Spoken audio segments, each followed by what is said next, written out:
this is one of the well-known pieces because they actually, back in 1987, they actually adapted the novel into a TV show. So this is definitely one of the most spread kind of music for Chinese TikToks and whatever. All right. Let's see.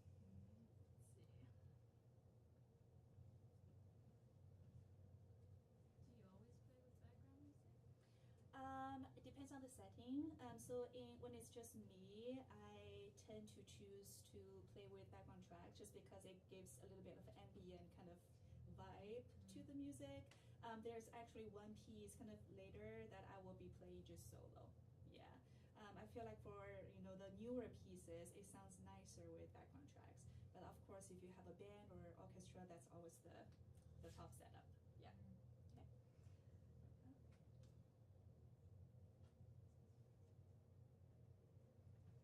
All right, so we are actually going to kind of skip ahead. We have 4 pieces left. So the next one is called Saima. It's translated into either horse racing or galloping horses. This piece was composed in 1960 by composer Huang Haihuai. This is one of the most celebrated works in the Erhu repertoire.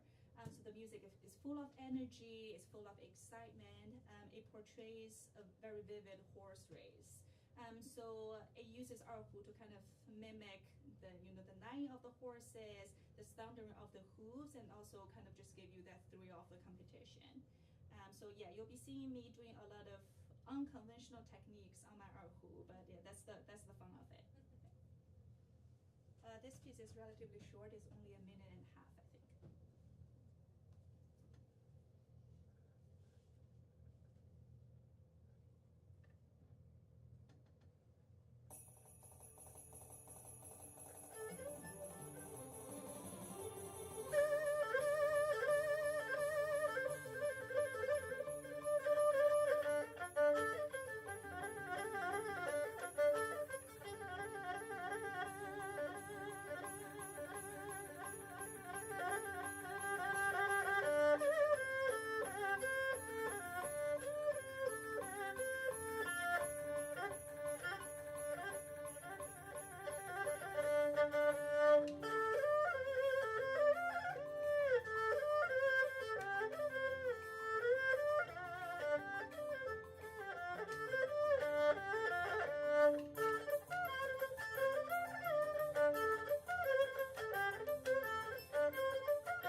The most difficult part to make it sound real as possible. That's very challenging.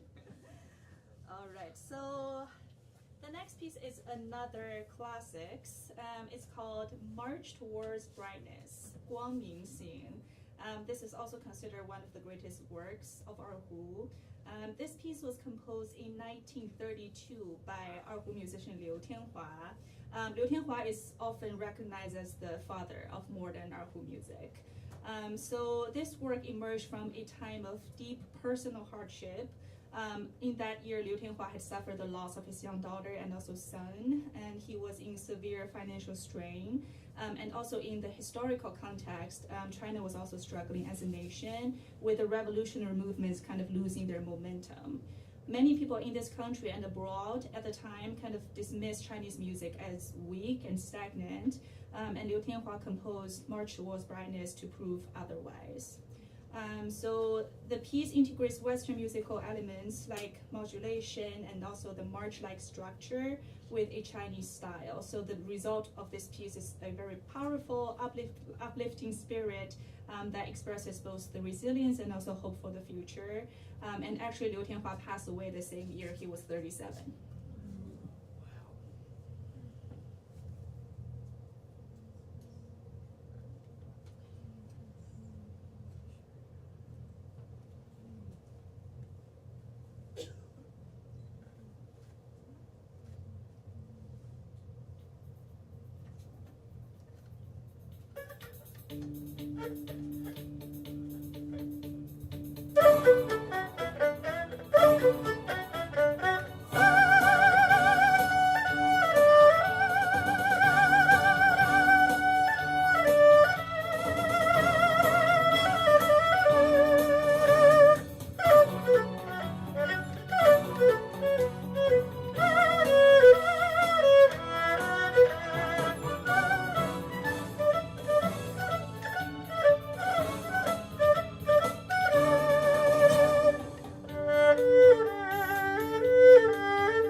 So the next piece, also a contract to the last one, is called A Beautiful Night, Liang Xiao.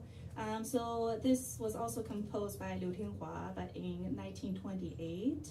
So it was actually written on New Year's Eve in 1928. So it was originally titled A Little Song on New Year's Eve. So this piece was written for an Erhu solo. It has a really flowing melody to convey a very relaxed mood. So through the music, you can almost imagine that the composer was celebrating the night with his families and friends, just full of joy and laughter.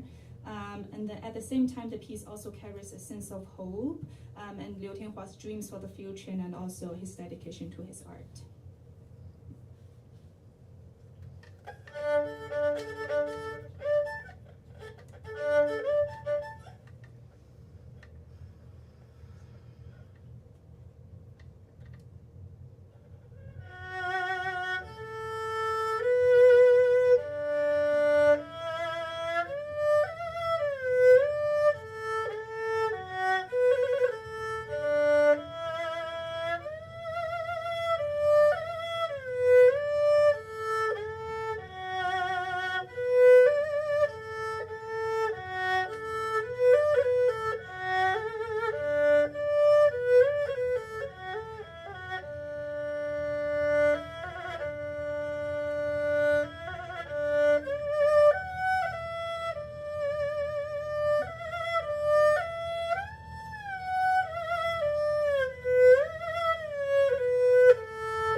today's show.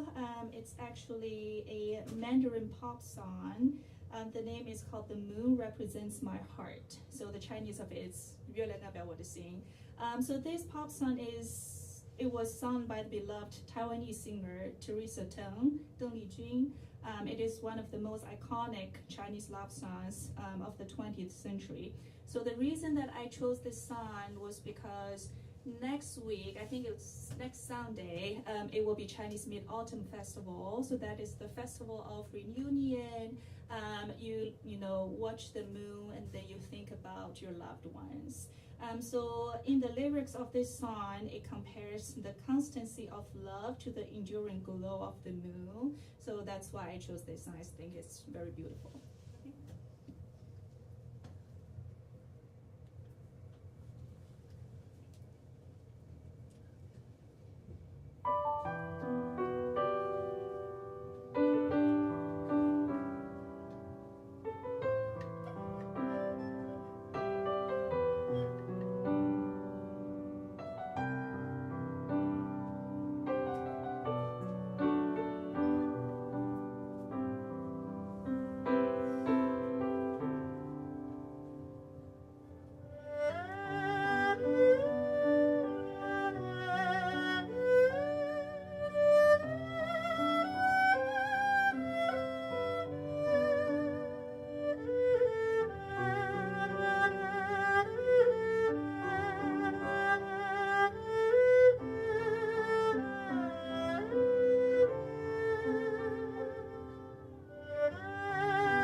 I'll try my best to answer you. But this instrument was, of course, developed many, many years ago. The biggest ethnic group in China is Hanzu, Han people. This was actually developed by ethnic minority from the West, and then through Central Asia and then the Silk Road, this went into China and kind of became the one of the primary instruments. So when we talk about erhu, we usually think about it as the equivalent of a violin, especially in orchestras. Erhu plays lots of the solo parts, and it's one of the most important string instruments for Chinese culture. Yes. How common is it for people to grow up playing the erhu? I might be biased because I grew up with a group of friends who play this instrument, but I do feel like in China it's probably more common for parents to go with like a Western instrument like violin or piano. But I think out of the Chinese instruments, flutes, bamboos are one of the most common. Sitar or guzheng is also very common, and then the next would be erhu. Yeah, it is very hard to learn after all, so not many people go with it. Yeah.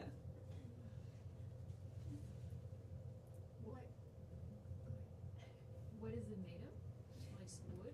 Yes, so the stick is wood, and then we have this part which is actually python skin. Nowadays it's synthesized. It's environmentally friendly, but that was the original kind of material. And then on the bow, it's similar to violin, but this part is actually bamboo, and then we have the horsehair. Yeah. Yeah. And then in terms of the string, you have different materials to go with. You can go with brass. This one is silver, and then some people use gold strings as well.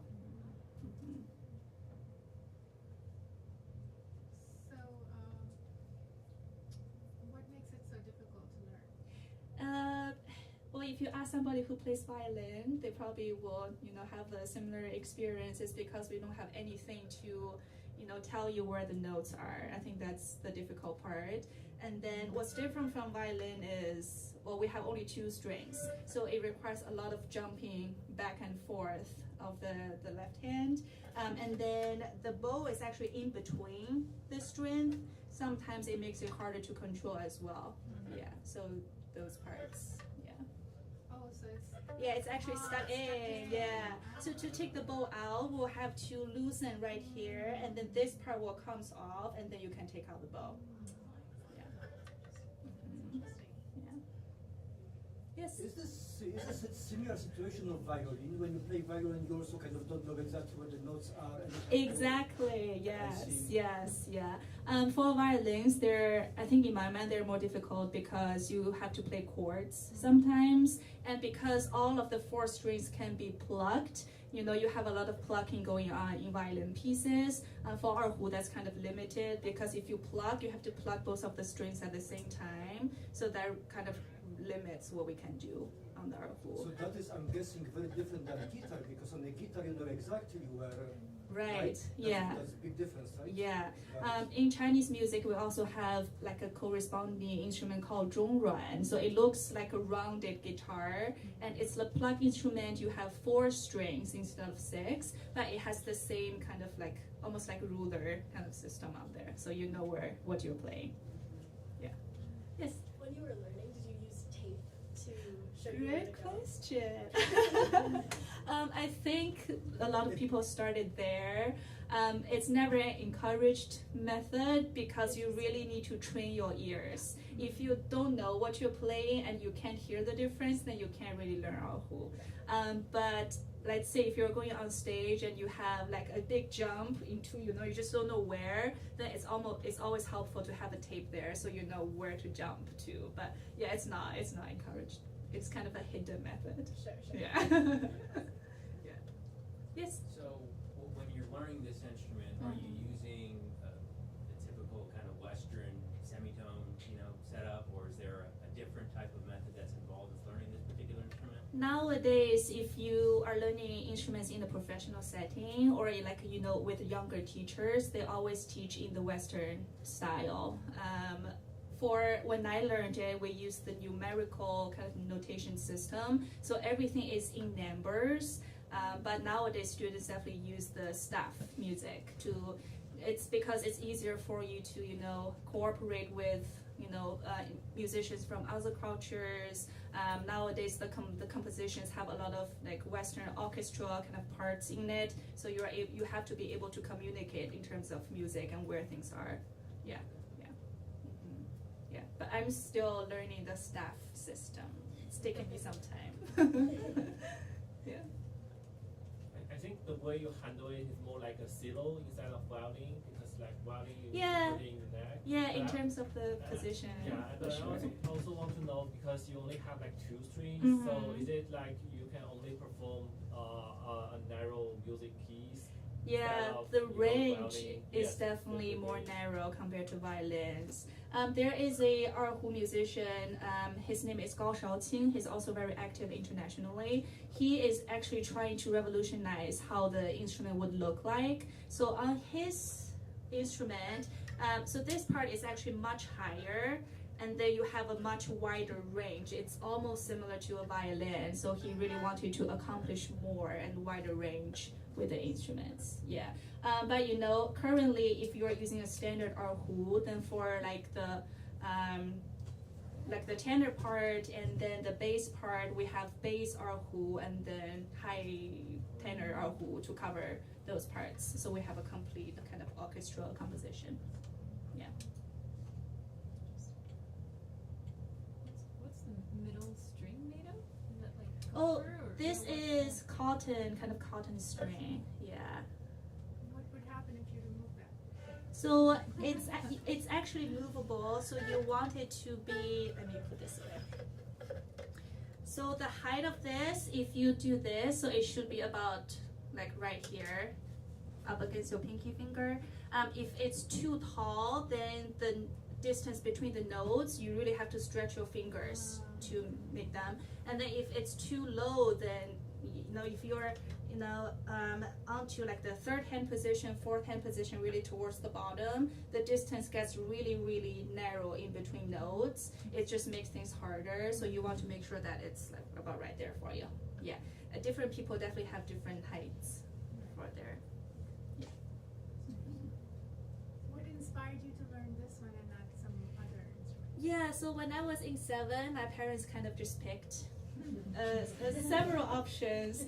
I think they took me to a flute teacher first, so the Western flute, and then the teacher looked at my lips and he's like, "You don't have the right lip shape," which I now know it's not a thing. But then we switched to Erhu. Yeah.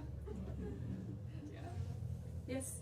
Would you allow me please to ask you more of a cultural question and less of a musical? Yeah. You mentioned that one of the biggest ethnic groups in China is Han. And now my mind is going 20,000 miles per hour. Like we have Cantonese and Mandarin in China. Yeah. And is it also along this line like the Han group of people will talk the Mandarin or the Cantonese? That's a great question. And which one is which one? Yeah, so Mandarin and Cantonese is strictly just the language perspective, and then Han is actually the ethnicity perspective. So in China, Han is the major ethnicity group, but we actually have 56 ethnic groups. So that includes the Bai people, the Hui people, the Uyghur people, Mongolian people, and even Korean people. Depending on where you are and how the school system is, because Mandarin is the official language of China, most of them have to learn Mandarin in school. But you can be somebody who's living in the Guangdong province, which is where Cantonese is mostly spoken, but still behind and then speaks Cantonese. So the language is more affected by the location, by geography, not by the ethnic group. Yes, Got we actually have, so ethnic groups, they speak different languages, but then if you live in different parts of China, you have different dialects. Although those dialects can sound completely different from Mandarin, and I don't understand Cantonese at all. And my boyfriend speaks Cantonese, and I cannot speak that with him. But yeah, so it's complicated. Yeah. Yeah. Any other questions? That was beautiful. Thank you. All right. Thank you guys so much for being such a lovely crowd.